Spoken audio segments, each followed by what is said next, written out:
મારું નામ વિપુલભાઈ છે અને અમે અહીંયા મયારામ આશ્રમની બાજુમાં રહીએ છીએ અને અહીંયા સતત 2 થી 2.5 કલાક ત્યાં ગટરનું પાણી ચાલુ છે અને અમને એવું જાણવામાં મળ્યું છે કે આ પાણી ઉપરકોટમાંથી આવે છે.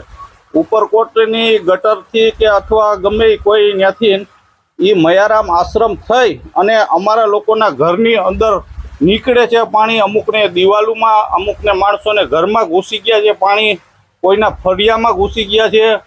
એટલે અત્યારે અમારે બહુ તકલીફ જેવું છે. માંગણી શું છે તમારી?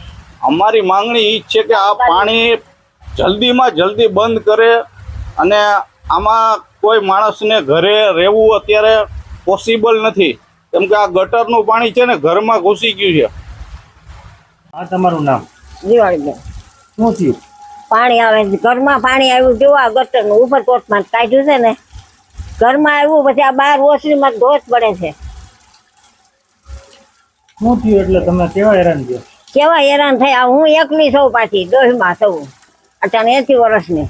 છોકરા સુરત છે મારે અને જોનવાણી મકાન છે. ભાઈ બેસી ન જાય. આ પાણી તો જવામાં 5 વાગ્યાનું આવે. 2 કલાક 2 કલાક થઈ ગઈ.